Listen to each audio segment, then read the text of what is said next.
Bishop, thank you. Thank you so much for doing this. It is an honor to sit with you and hear more of your story, and more importantly, to share it with so many others. You have been such an amazing blessing to me in my life in such a short period of time that I've known you. And I am so excited for other people to hear from you, because I know that it will be such a blessing to so many people. So listen, I am honored to have this time with you, someone I consider as a daughter that God has given me. And I just cannot thank him enough for the gift of you. So, in the kingdom realm, as chief apostle, bishop, Annie Theresa Bryant Fields, and I am the founder and senior leader of Abundant Peace Ministries Incorporated. I have a Reformation, which is Peace Alliance, Council Embodiment Incorporated, and Team Peace Consortium. And I've had my relationship with the Lord Jesus Christ will be 43 years, and then ministering the gospel for 42 years. So I know I look like still a teenager. You do. But I've been in this thing a long time. Here in Jacksonville, and ministry, we serve virtually as well as in person. And my focus is on outreach, and we do a lot for domestic violence and homelessness and at-risk youth. So you can find me anywhere, especially in social media. First question, how did we meet? I love this question for us. Yeah, well, I'm on the executive board and chaplain for the First Coast Association of Realtors. Yes. And it is one of the most phenomenal organizations that I've ever been connected to. And it's been 5 years. And we were having our general body meeting. You had came and sat down, and I was like, okay, we got somebody new here. And think, but you and me before I could get out, because I'm one that's usually going to say, hello, you said, hi. You said, my name is Lauren. I said, what's yours? And I said, Bishop Annie. And I said, nice meeting you. I'm so glad to meet you. And you smiled so big. And that's when you said, you are so beautiful. And I was just immediately drawn to you. Not because you said I was beautiful. That was so nice to say. But my spirit was drawn to you instantly. And I remember saying to God, who is she? You know. Well, I'm so grateful to FCAR and the Realtors for a million reasons, but I think you might be the greatest gift so far, and I'm so grateful for your presence in my life. You are such a blessing to me and countless others. I've been so honored to already have served alongside you a few times at the end of last year, for all of the ways that you've served the community to help feed and take care of others. One of my favorite things about you is how extravagantly you take care of others. I remember when we were putting together the baskets. Oh, yes. The power baskets. The power baskets, yep, at Thanksgiving to feed people. And I was, I sponsored one basket, and I was like, I'm just curious, like, what's in it? And could not believe, y'all, the way this woman takes care of people. Entire turkeys, hams, chickens, like beef. I mean, all types of food for days. Like the people that were, the people that were receiving these baskets really needed to have an empty fridge, freezer, pantry. Yes. And some of them had cabinet for toiletries. You literally took care of families for months at a time with those baskets. And seeing that was so powerful. Just the way that you go above and beyond to always take such good, and good is such an understatement, to take exceptional care Yes. of the people that you are serving. And it's just such an honor to be in your life and to just learn from you and just be in your presence is, I mean, it blesses me, but it's just something that I know will continually challenge me to serve others more and better because of how well you do it. So thank you. You're welcome. It's my pleasure. And it's all God. And I said all God, but how I was raised too. And to my mother, who I affectionately call my sweet girl, Doris Mae Humphrey Bryant, God rest her soul, and my father, Roy Lee Bryant Sr. That's how they were. That's how they lived. And they taught us that. So that's instilled. That's all I know. And I never want to give people partial. And then to do it halfway. The spirit of excellence, anything I do must be, it is non-negotiable. And so those that help me to serve others, they have to understand that I do not play when it comes to that. Oh, yes. Yes. I'm like, I know. You see, I've seen Bishop. I know. That's how you shine. That is your wheelhouse. If I show up, love came. Oh, yes. Good Lord. Absolutely. That's a word. That's right there. That's a word. That's a word right there. Pass the offering plate. Because that's fresh. I've never said that. It's so true. Ooh, listen, that's so if I true. show up, love came. That's true. Yeah. Because that's my prayer. God, whatever I do, if I show up looking cute, patootie cute. And you always do. Always. Okay. You always look like this. So I want to exuberate love. I want you to feel it. Had cancer in 5 areas, Lauren. Still got lung cancer. But my whole focus is not on the disease. It's that love kept me. Love is keeping me even now. This morning I wasn't feeling so well. I was sick this morning. But love comes in and I'm looking like this. I'm talking like this a few hours later. That's love. So I celebrate life. Yeah. That's all they're going to get from me. Holistically, wholeheartedly, generally, no strings attached. Yeah. Love. So true. So true. I can 110%, like 1,000,000%. I can say yes and amen to that. You are 100% that person. You are that girl. Yes. You are exactly who you think you are, ma'am. You are special. I said, Lord, this daughter you giving me, she just don't even know. I said, where did this whirlwind of an angel just came in? I mean, God, you just swoop, send her right up in here. And I was immediately drawn to her. I love you so much in a way that, like, you don't even understand. I can't. That's actually good. Yeah, I was gonna say I can't explain, but also I don't understand. But I mean, I do. Mm-hmm. Don't have no tears are folded in because you need tissues for the day. What is the most beautiful way that you have experienced the love of God? When He or Jesus saved me for real. And when I say for real, I was raised up in church. Like people say, I was born in the church. No, I was born in the church. And then it became like a mega church in Richmond, Virginia. And so raised up in the church, I knew as a child how to play just so we could get off the altar real quick. Yes. Because my knees was hurting. They had some carpet, but it was that thin carpet back in the day. Yes. And I didn't feel like being down there all the time. Where you could feel the concrete. So I knew how to fake it. I knew how to get the tears coming. And I would teach my friends and my cousins, like, y'all taking too long. You're not crying fast enough. Call Jesus hard, Yeah, so I knew how to that. So when we call on him because we're in trouble or whatever, and I need Jesus, I need him to come in my heart because I need him to spare me from my mama, So my relationship with him was conditional. Yeah. Okay.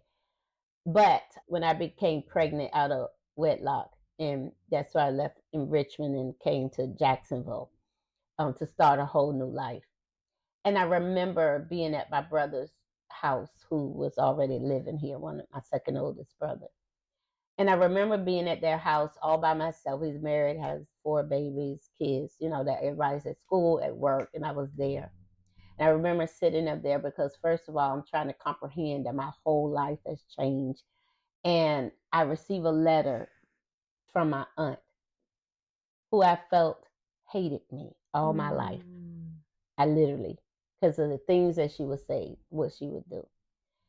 And Lauren, when I read that letter, it was her apology for how she treated me, what she said about me, and even finding out that I'd been pregnant, but that the Lord dealt with her. But to get that letter from the very person in the whole wide world I thought hated me all of my life, to apologize, I knew there was God and that He loved me. And I put the letter back in the envelope, kneeled, and as I got on my knees, I really welcomed Jesus in my heart.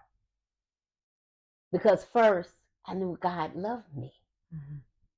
That woman was just, she would never apologize for anything. If she was wrong about it, and for that, that was God's love to me. Mm-hmm. That was July the 1st. Mm-hmm. 43 years ago. Wow. That's love. Yeah. So there are many stories I could say, but none touches that. Mm. And I've never, in all that I've been through, turned my back on God. Mm. Yeah. That was the greatest love of my life. Mm. Still is today. I have some right behind them. That's the gift of my children. My oldest son, Doric Senior, and my daughter, Dee, and now my grandking. Yeah, they right behind that. Yes. Oh, I love that. Oh yeah, that's why I've called them from Jump Street. I've never heard that. Right. I love that. Yeah, but I'm grateful to God. Yeah, yeah, it's so good. Well, and I also love what you just said about you never turn back. And it's funny, both of these tattoos talk about God's faithfulness.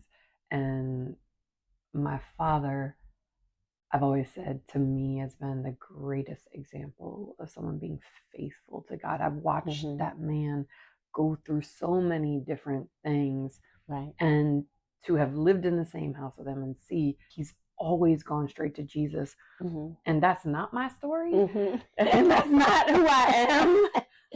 Sadly, but God's working on me, because I'm hard-headed. Mm-hmm. And so it's something that I admire. And probably another reason that God sent you to me, because I think I need to be surrounded with more faithful people who tell me not to be so hard-headed. What is the hardest challenge that you've been through, and how did God's love help get you through it? My hardest challenge was my first 3.5 years of marriage to my second husband. Mm-hmm. Okay, that was the worst time of my life. I didn't think that anybody could survive or make it through that, or anybody was treated to the level that I was.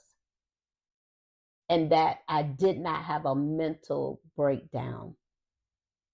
And it was because of God. Mm-hmm. And he got me through it. Mm-hmm. Now, mind you, we were separated for 4.5 years. Mm-hmm. He came back, 6 months counseling, restoration. The 9th anniversary, which is January 1st, we renewed our vows. This past, 2026, became 10 years, a decade. Mm-hmm. It's not perfect at all. Still struggles. Mm-hmm. But nothing like the 3.5 years, which was the worst time of my entire life. Yeah. I've been held at gunpoint before, and even that didn't trump what I went through. Yeah. But God got me through. God is still getting me through. Yeah. And I'm so grateful to know you both Mm-hmm. and to have seen you all on the other side of it. And like you said, I know that you all are still working through things, Yes. and it is always a process, right? But Right. the fact that you all went through that Mm-hmm. and were able to come back together Right. and work on things Mm-hmm.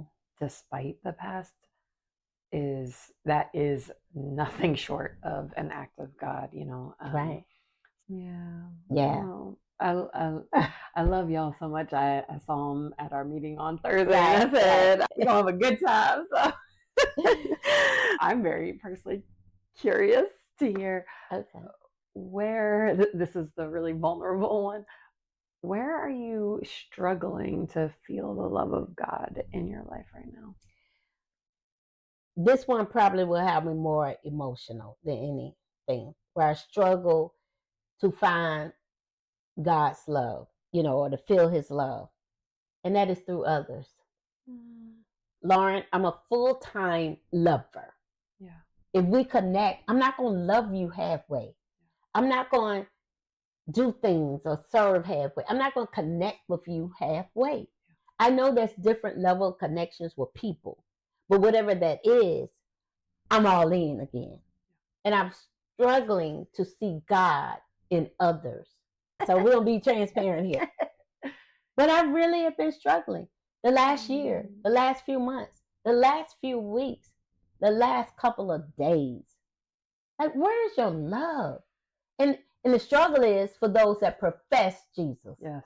that profess God, I have a relationship with God. Well, where is that love then?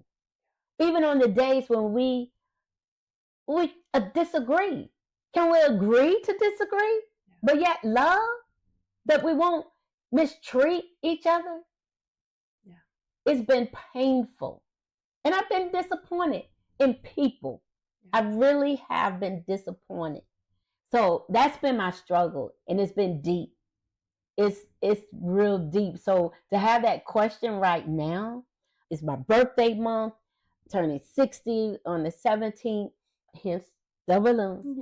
Yeah. I've been really struggling with that. So it's not God per se, because he shows me his love. Because even in my struggle in finding him and others, Lauren, his love for me is showing me their heart. Yeah. So, first off, I'm so sorry that you have experienced disappointment by people not loving you well, because I know how well and how out loud and how extravagantly you love everyone Mm-hmm. that you come into contact with, but especially, I mean, people that you know well, that are close to you. I know how well you love them. I also empathize with that, because you and I we're different in so many ways, but we are the same person in that Yes. regard. And it's fascinating to hear you say that, because what I was sharing earlier about Tuesday night, how I had my breakdown, and I went and shout out to Jarrett, and I went to his Bible study called the Pull Up Tuesday night. And I told you he asked a question. I didn't say what I said. Right, so it's really crazy that you're saying this, because I shared in this setting when I said it was triggering for me to be in that space. I ended up sharing the same thing, how so much of my disappointment has come from people who have called themselves followers of Christ. And even though I've walked away from the church for the past 7 years, a lot of that was because I didn't realize it at the time. But in this last year, really reflecting on things and always trying to be honest with myself, just realizing that all of the trauma that I've experienced, all the hurt that I've experienced, that's an extreme statement, but we'll say almost all of it has been at the hands of people who call themselves followers of Christ. right? Or been endorsed by those people, or and not just internally, externally. Like when I look at things that are happening in the world right now that the church is endorsing, I think for those of us who are full-time lovers, it is like that is such a struggle because we love hard. Yes. Hard. Yes. And I relate to that so much, and I empathize with that so much, and I will really be praying for you because Lord knows if anyone deserves to be loved well and out loud and extravagantly, it is you, Bishop. So thank you. I kind of want to actually go back to the question of what is the most beautiful way that you've experienced the love of God, and I know you shared your salvation story. So let me ask you, what would be like the number two? The number, yeah, and I kind of alluded to it. So I'm glad you did because I didn't know you was gonna go back to it all day long. Yes, These my babies. You know, this is what is constant. Yeah. This is what's safe. This is that He would give me the gift of what I asked for ever since I was 3. I would tell people, when I get married, I'm going to have a son and a daughter, and they're going to be real close. At 3 years old, I'm saying that. And God did just that. Yeah. You know, and presently, he's the only grand king. Yeah. But they're my world, and that's God's love. Yeah. Now, he chose me.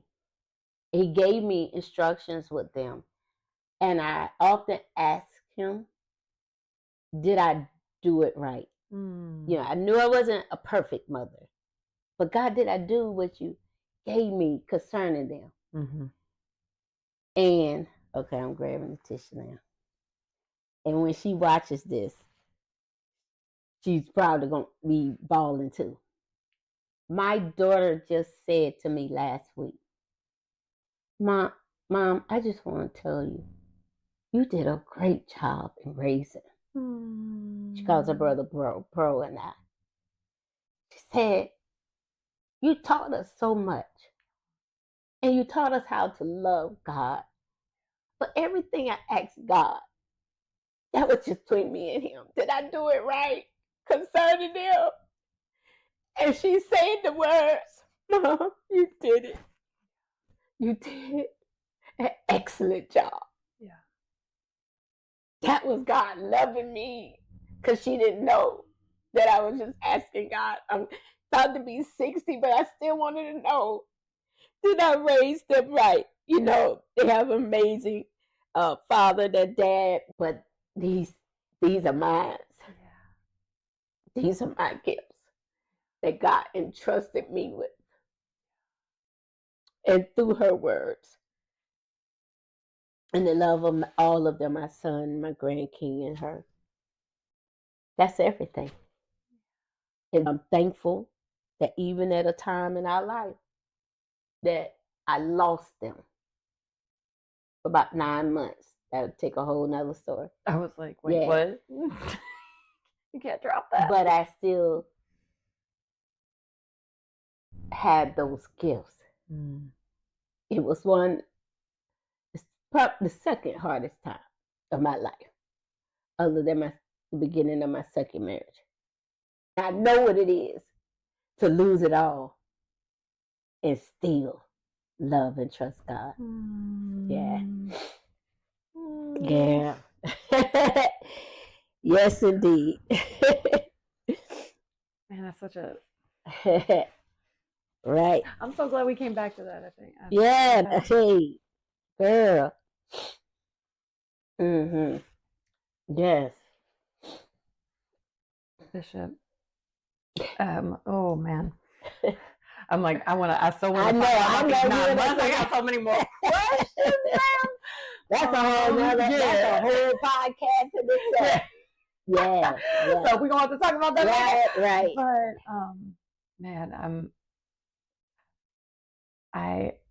I am so grateful that in that asking and yearning to know, like, God, did I do well for your daughter to give you that gift of mom, you like for all of us, yes, yes, Yeah. and that's such a precious gift, especially right now. Right. Especially coming up on your birthday. Yes, yes. You live a life of worship. You live a life of pouring yourself out, of sacrificing because of God and to God.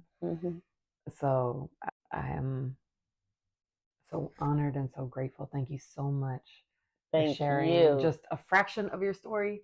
We didn't even touch on like so many things, like cancer, like all the things that you've been through. You are just such an incredible woman who loves so well despite everything that you've been through. And I am so honored, so grateful for you to be in my life. So Likewise. crazy grateful that you would call me daughter. Oh my goodness. Yes, indeed. I love you. And you know I don't say it lightly. I know. I just told some of my other sons and daughters just this past week. I told them, I said, literally, I don't play about y'all. Yeah. Even if I have to get y'all straight in order that I can get that. Well, your hands are gonna be for me, so yeah. Sorry in advance. You know what's funny? We was talking about the power baskets earlier and Thanksgiving and doing all that, and I remember the night before I lay in bed, and it was so weird because I've never thought I wanted somebody to pray for me.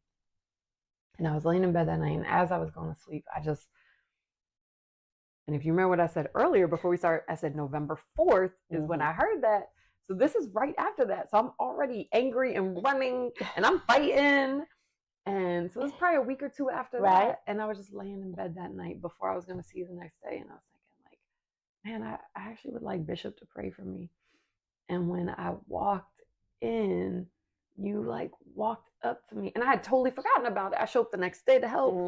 Completely forgot about that. With the bad. Everybody's helping. I'm late, per usual. And I show up, and you just walk right up to me and were like, God's been talking to me about you. And I just lost it. Like, I just started crying because as soon as you said that, it came back to me. And you've been a blessing to me in more ways than you'll know already. I have watched you for almost a year now be a blessing to everyone around you. And I will just pray, and I need everyone to pray that this woman is blessed because this woman deserves all the love, all the love, all the blessings. Thank you. Thank you so much. That means the world to me. Yes, I love you so much. Oh, I love you. Oh, I'm so grateful. Thank you. Thank you. And thank you for letting me be a part of your world. And I love this. I love this for you. Proud of you. Okay.